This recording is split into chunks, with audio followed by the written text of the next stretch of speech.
Ladies and gentlemen, welcome back to the IndieZoNe podcast. My name is Kathy. Over the course of the past day or so, since it was announced that Bicka Barlow is a new member of Brian C. Kohberger's defense team in the Idaho versus Kohberger case, there's been a substantial amount of conversation within the true crime community and elsewhere regarding who Ms. Barlow is, what she might bring of value to the defense team going forward as the matter is getting closer and closer to trial. And what I wanted to do is to point out to the followers of the IndieZoNe YouTube channel as well as the IndieZoNe podcast that we have done a couple of past episodes covering when Ms. Barlow served as a DNA forensics expert witnesses in Latah County. She was one of the expert witnesses that provided testimony to Judge John Judge at the time when Judge Judge was presiding over the defense's two motions to compel discovery, the fourth and fifth motions to compel that dealt with IgG DNA evidence.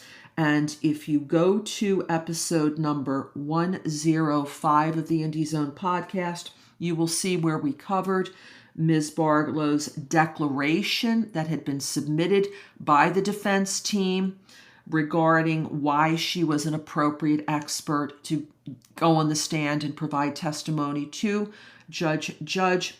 And it will tell you where on the public docket you can go to look at this information, as does every episode of the IndieZoNe podcast.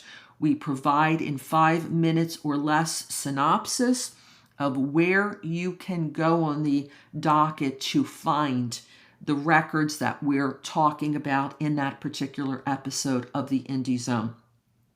Another item that related to Ms. Barlow that we addressed is covered in episode 245.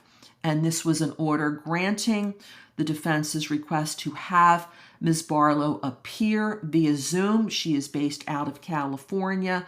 Judge Judge allowed her to appear via Zoom and provide testimony at the hearing on the motions to compel.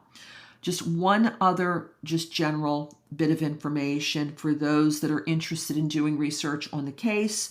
If you're new to the case, if you've been following the case and there has been so much on that docket, which is unsearchable, it is over 2 years of duration. The IndieZoNe podcast, I think, provides a benefit in that if you plug in a term like Bicka Barlow or IgG or change of venue or any other term of interest in the case, it will pull up the episodes that dealt with that specific issue and will tell you where on the docket you can find it. So I think that it provides a beneficial research tool for serious researchers into the case, for fellow journalists, for podcasters, and the like.